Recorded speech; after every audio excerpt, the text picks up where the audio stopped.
The Daily Bread Devotions. Today's reflection with Pastor Jeff Elis Cupides. Pastor Jeff, good morning! Ted, good morning, Cha. Good morning sa ating mga taga-subaybay. Magandang umaga sa inyong lahat. Ba, proponent ang datingan mo Proponent tayo pastor, ngayon, Cha. Dahil Oo. maraming meetings.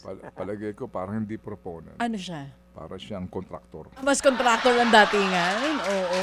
Parang nasa Winehouse yung binabanggit nga doon sa mga testimonya sa BGC. Diyan ba yun?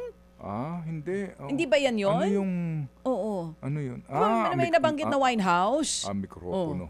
Oo. Mic ni Pastor yan. Okay. Sige, Sige. Pastor Bayan Jeff. tayo. Sige, Brad. Go ahead, Brad. Eto na, Pastor. Basahin ko na yung sulat ng ating letter sender na si Mildred. Sabi Go niya ahead. dito, Pastor Jeff, ako po ay 34 years old. 3 taon ang nakakaraan ng ikinasal ako sa lalaking pinangarap ko.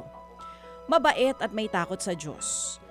Kay tagal kong hinintay na may makakatuwang ako sa buhay at sobrang aking saya nang maikasal kaming dalawa. Pero sabi nga nila, hinay-hinay sa sobrang saya.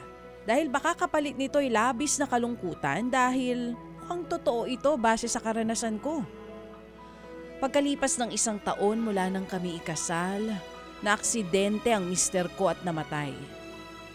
Maaga po akong nabiyuda. Nagsisimula pa lang naming planuhin ang lahat para sa aming hinaharap at magiging mga anak, pero sadyang malupit ang tadhana. Kinuha agad ng mister ko o ang mister ko at gumuho ang aking mundo.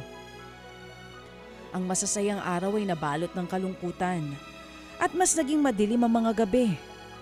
May mga araw na ayaw ko nang bumangon sapagkat hindi ko na kinakaya ang sakit.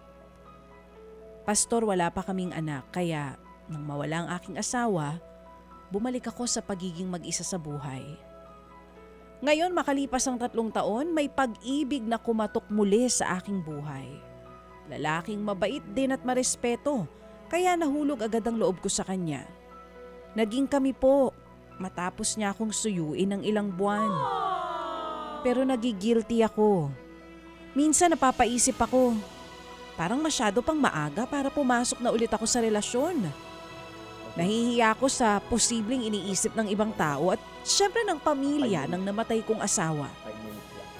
Ano pong ipapayo niyo sa akin? Tama nga bang ipagpatuloy ko na ang bagong relasyon? Anong say mo, Brad? Anong name ni Ate Mildred? Pastor ba? Jeff, si Ate Mildred. Ate Mildred. Dapat si Chacha nagpapayo sa ina. Ito mga love story to no?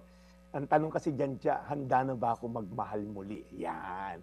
Well, una sa lahat, Ate Mildred, salamat din sa tapang mo sa pagsulat sa amin. Dahil alam ko, minsan, pagka ikaw ay nalulungkot, ang mga tao gustong magkaroon ng isolation. Pero ikaw, pinili mong humingi ng advice dito sa atin. So, unang-una, naiintindihan naman ng Diyos ang iyong pinagdadaanan, yung grief. And of course, on the other hand, yung longing mo rin na to be loved by someone else. So, unang-una, Ate Mildred, guilt is natural, pero wag mong hayaang maghari sa puso mo yon. Yeah, meron ka nararamdaman na guilty feeling, normal lang naman yun. Pero tandaan mo, hindi kasalanan ang magpatuloy na mabuhay. Okay? Hindi mo naman tinalikuran yung nakaraan, tinanggap mo lang na kailangan mong, alam mo yan, magpatuloy mabuhay. And ang mahalaga ay marangal lang yung hangarin at yung lalaki, marangal din yung hangarin sa'yo.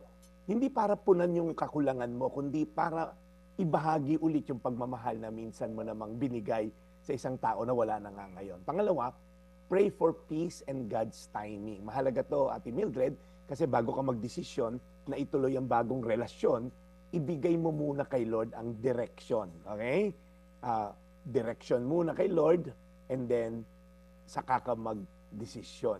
Ang sabi sa Isaiah 26:3, binibigyan mo ng lubos na kapayapaan ang mga may matatag na paninindigan at sa'yo'y nagtitiwala. Ang ganda ng verse na yan, Ate Mildred, bibigyan daw tayo ni Lord ng peace and at the same time, bibigyan niya tayo ng sense of direction na itong ginagawa mo ay para sa ikalwalwalhati niya. Huwag mong haluan ng kasalanan, don't have sex before marriage kasi hindi nasasama si Lord sa plano mo na yan pagka tayo nagkasala sa harapan niya.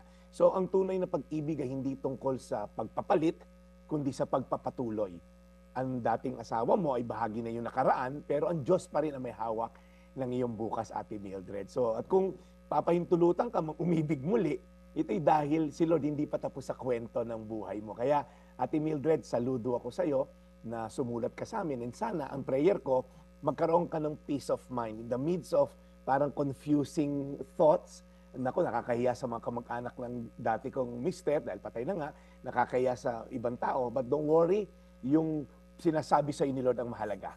Okay? Huwag yung sasabihin ng iba. Yung iba, opinion lang yon. Yung truth ay nasa puso mo at sa taong minamahal mo. Isaiah 26:3, binibigyan mo ng lubos na kapayapaan ang mga may matatag na panindigan at sa iyo'y nagtitiwala. Tayo manalangin, Lord, maraming po salamat kay Ate Mildred.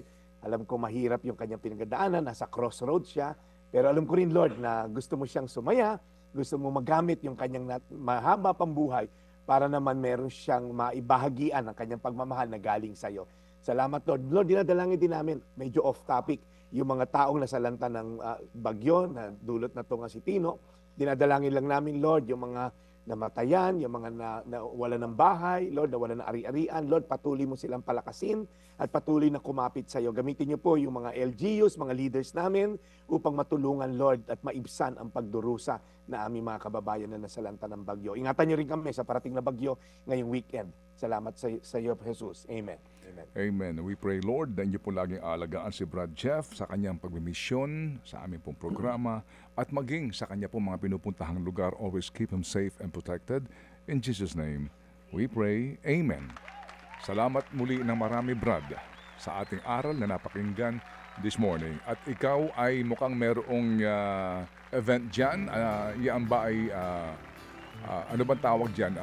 Opening ceremony? Anong... Ribbon cutting? Ribbon cutting. Oo, ano meron, Pastor? Hindi. Ted, medyo surprise sana to pero konting pahapyaw lang. We're gonna launch our first devotional book soon, hopefully this month. So may mga tao na interesado to make this as a tool, yung devotional book natin na Daily Brad Devotionals. Magamit tong libro para maging tool to have daily devotion do sa mga opisina nila at mga kumpanya. So we're setting some meetings sa mga kumpanya na magagamit yung ating libro as a source of inspirational and alam niyo, spiritual growth ng mga tao nila. So ito isang major meeting na gagawin natin That's ngayon. good Pagdasal to nyo know. rin ako, mga kababayan. Na para naman maisalin sa aklat, no? Itong ating mga napapakinggan araw-araw sa The Daily Brad. O sige, so keep us posted, Brad. At kung sakasakali may kainan, huwag mo kaming kakalimutan. Okay, of course, Brad Ted. Ito yung itsura ng libro. Sana i-roll out naman natin to. At salamat, Brad Ted, for being part of this dun sa paunang salita. Yan. Amen. So, Amen. You'll hear more from this launching. So, Sige. maraming salamat, Brad Ted, at sa opportunity na binigay niya sa akin and through the years of being part of this very napakahalagang programa na itong Ted Filon na DJ Chacha Show. It's just an honor to be part of To this. God Ted, be all the Amen, glory. amen. To God be all the glory. Okay, salamat, Brad. We'll catch you tomorrow. maraming salamat, Brad Ted. Ito po yung Daily Brad, your daily dose of inspiration. Thank you and serving the people, Brad Jepolis Copides. Mga kapatid, brothers and sisters, saan ka pa? Dito na tayo sa totoo. Dito na tayo sa True FM. Mga kapatid, mag-subscribe and follow po kayo sa social media accounts ng True Network PH. Yan po kami, hanapin nyo lang True Network PH, Facebook, Instagram, YouTube, TikTok, and podcast. Mapa Apple or Spotify man yan, mahahanap nyo kami. Lahat ng mga napapanood at napapakinggan nyo po sa programa, nasa social media accounts namin yan. So paano mga kapatid? See you sa social media!